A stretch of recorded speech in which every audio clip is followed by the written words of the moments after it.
भरत प्रेम तेहि समय जस, तस कहि सकई न शेषु। कबिहि अगम जिमि ब्रह्म सुख, आह मम मलिन जनेषु।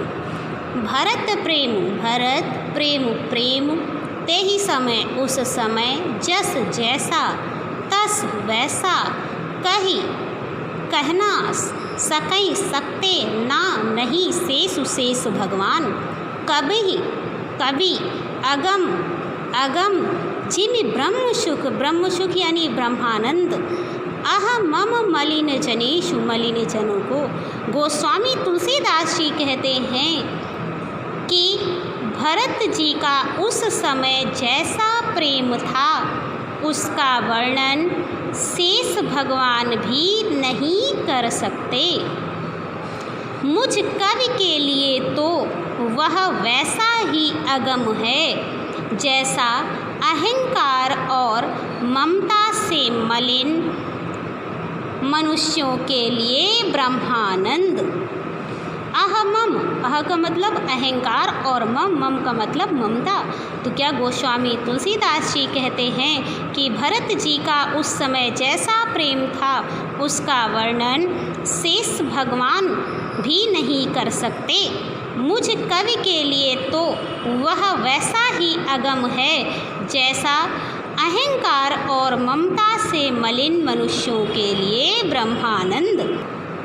सकल स्नेह शिथिल रघुवर के, गए कोस दुई दिन ढर के। देखिए पहले इसमें उस समय का वर्णन, यहाँ उस समय का वर्णन है जब भरत अयोध्या वासियों के साथ राम को वन से अयोध्या लौटाने के लिए जा रहे थे। यानी कब? जब भरत जी अयोध्या वासियों के साथ श्री राम जी को वन से अयोध्या लौटाने के लिए जा रहे थे तब,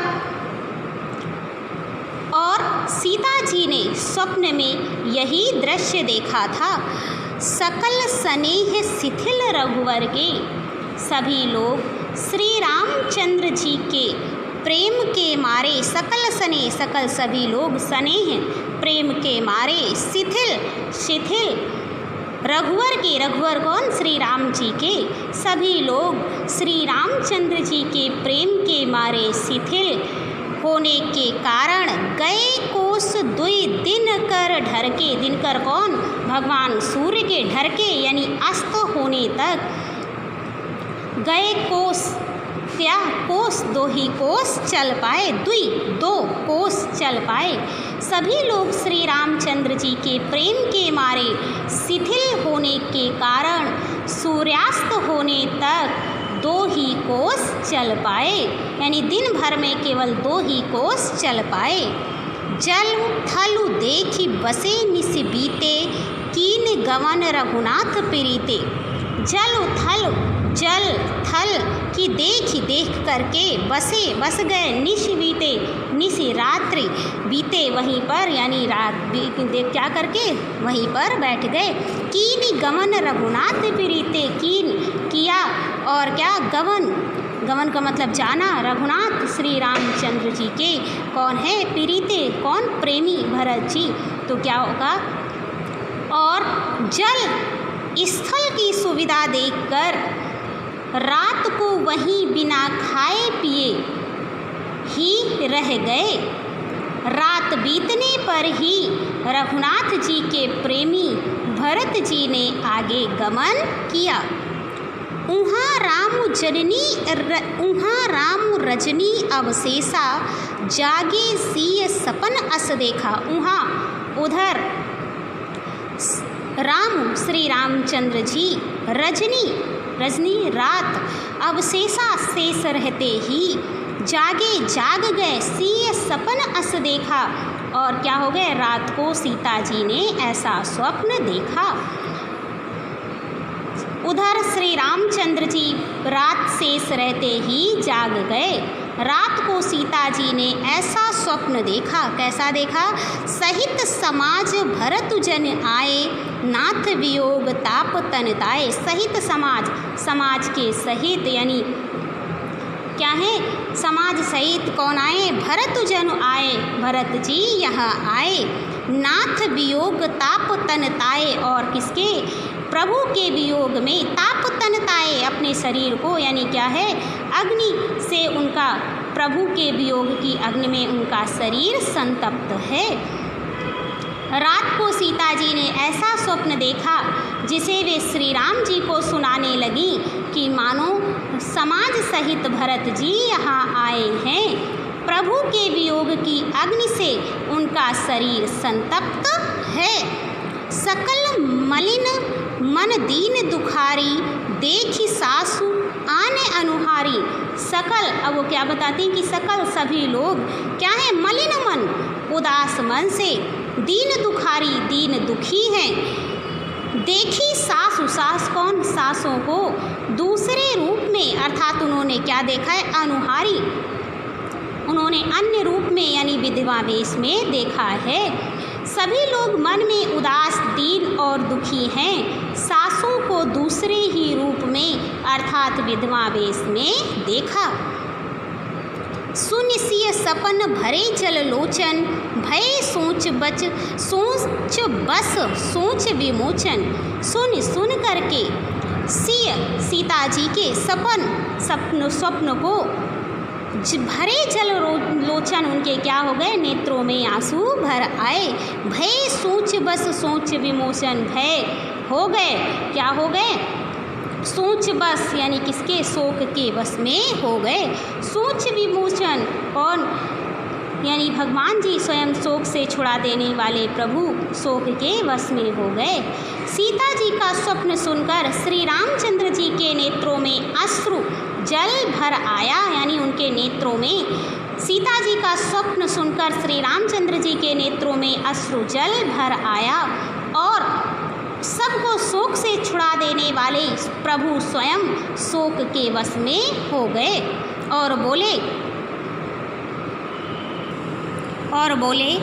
लखन सपन यह नीक न होई, कठिन कुचाह सुनई है कोई। हे लक्ष्मण, सपन यह स्वप्न क्या है, नीक न होई, अच्छा नहीं है। और बोले कौन, श्री रामचंद्र जी बोले लक्ष्मण यह स्वप्न क्या है, यह स्वप्न अच्छा नहीं है। कठिन कुचाह सुनई है कोई भीषण कुसमाचार सुनाएगा, यानी कोई बहुत बुरी खबर सुनाएगा। अस कही बंधु समेत नहाने, अस कही ऐसा कहकर उन्होंने बंधु समेत भाई के सहित नहाने स्नान किया। ऐसा कहकर उन्होंने भाई के सहित स्नान किया। पूज्य पुरारी साधु सन्माने, पूज्य और क्या करके, पूजन करके, साधु सन्माने, साधु कौन, साधुओं का सन्माने सम्मान किया। ऐसा कहकर उन्होंने भाई सहित स्नान किया और त्रिपुरारी महादेव जी का पूजन करके साधुओं का सम्मान किया। सन्मानी सुर मुनि वृंद बैठे, उतर दिश देखत भये, नभ भूरि खग मृग भूरि भागे, विकल प्रभु आश्रम गए। तुलसी उठे अवलोक कारण, काह चित सकचित रहे, सब समाचार की रात को लही, आही तेई अवसर कहे। गोस्वामी तुलसीदास जी कहते हैं कि सन्मानी सुर कौन, देवताओं का सम्मान करके, मुनि वृंद मुनियों की वृंद वंदना करके बैठ गए। उत्तर दिश देखत भय, उत्तर दिशा की ओर देखने लगे। गोस्वामी तुलसीदास जी कहते हैं कि प्रभु श्री राम जी देवताओं का पूजन और मुनियों की वंदना करके बैठ गए, यानी देवताओं का पूजन और मुनियों की वंदना करके श्री रामचंद्र जी बैठ गए और उत्तर दिशा की ओर देखने लगे। नभ धूरी खग मृग भूरी भागे, विकल प्रभु आश्रम गए। नभ आकाश में धूल छा रही है, आकाश में धूल छा रही है।